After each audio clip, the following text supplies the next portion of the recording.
Hey guys, welcome to distance learning. I hope you and your family members are enjoying good health, enjoy each other's time. As we can see, that's one of the best things we could have right now. It's each other and to be in good health. All right, guys, today we're going to look at a very important topic, very interesting, and it's called World War One. Okay, it's also known as the Great War. Now, as we can see on this picture, we have these soldiers with their uniforms and some gas masks. Okay, this World War One gets pretty crazy. Uh, we could use those gas masks today to go to HEB and buy our groceries. They could cough on top of you all they want, and nothing goes to that. You know. But yeah, we'll see why those gas masks gets pretty crazy, right?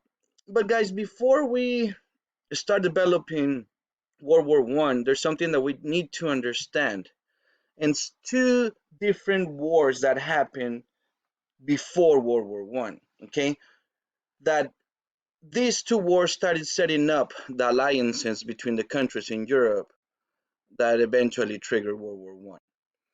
The first war is the Franco-Prussian War. Okay, Franco, it's France, it's right here in green.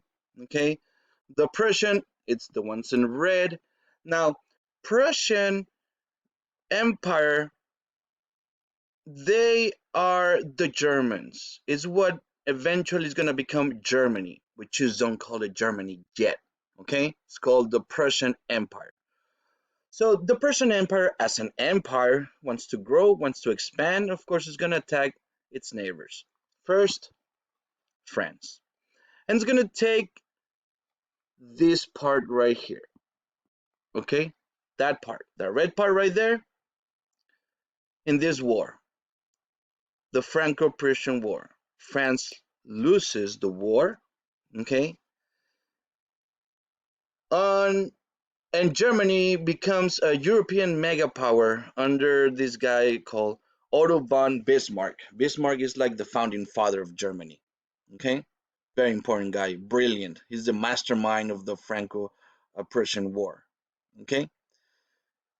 So at this war, everybody else that's around Germany kind of gets scared, okay, because I mean, guys, Germany was pretty strong, and now the Prussian Empire, the Germans, defeated them and took a chunk of their land. So France feels hurt, okay, and afraid of Germany.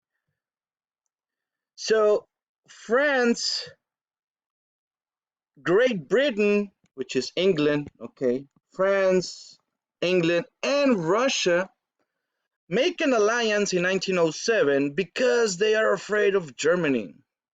Because from the Franco-Prussian War, 1871 to 1907, Germany keeps building their army, keeps adding people to their lines. I mean, what are you going to do that for, right? Of course, you're going to go to war, preparing to go to war, and everybody could see that. So, Britain or England, France, and Russia make an alliance, and it's called the Triple Intent. Okay? The Triple Intent. Why? Because in case that Germany tries to invade one of them three, they all jump.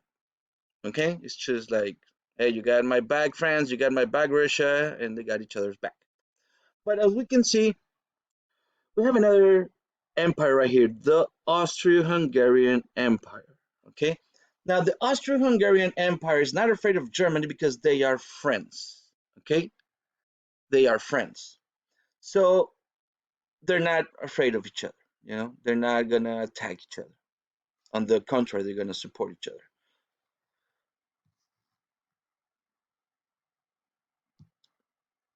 Okay, here we have the Balkan Wars. Now, the Balkan Wars starts with the Balkan League. Now, the Balkan League, it's like the League of Nations, but it's only four of them. Okay. Now, Russia supports the Balkan League. So Who support the Balkan League? It's Bulgaria, Serbia, Montenegro, and Greece. Okay, those four. Now, those four and parts of the all this part right here, that belongs to the Austrian-Hungarian Empire. It's also the same kind of people. They all share a lot of uh, um, traditions. Okay, they're Slavic.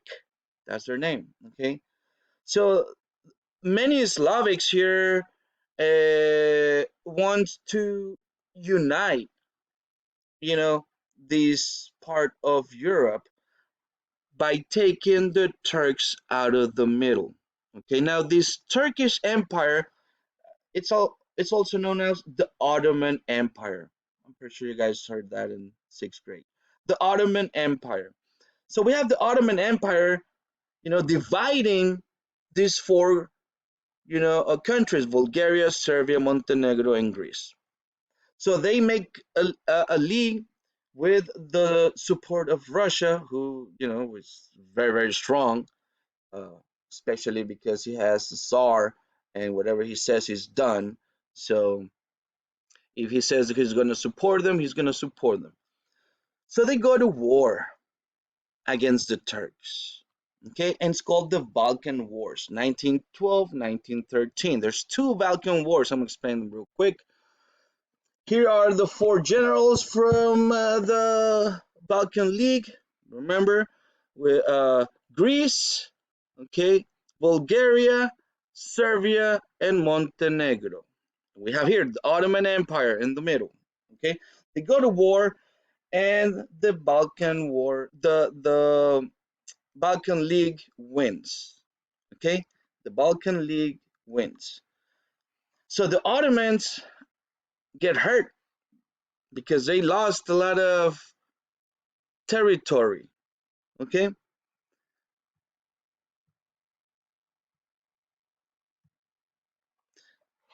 so the Balkan League wins the war, and the Ottoman Empire sets a new border in Europe. Here we could see this is what's going to be the Ottoman Empire, still an empire. Okay, but they lost all this part. Remember, that was part of it.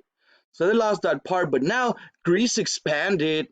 Okay, Armenia became its own country. Montenegro, Serbia expanded. Bulgaria expanded a little bit more. Okay, the Second Balkan War was because Bulgaria wanted some more land, started to invade Greece and Serbia, and eventually Serbia and Greece and all of them started pushing them back, and they won the war against Bulgaria and took some of Bulgarians' land also. But at the end, we have the Ottoman Empire that's hurt. We have France, England, and Russia keeping an eye on Germany because Germany wants to expand. Okay, so this is how the leagues and the movements of people and countries began before World War One. Okay, guys, don't make sure to go into the Google form, answer those questions. Well, before those questions, make sure to watch second video, third video, and then answer those questions in Google form. And I'll see you guys in a few.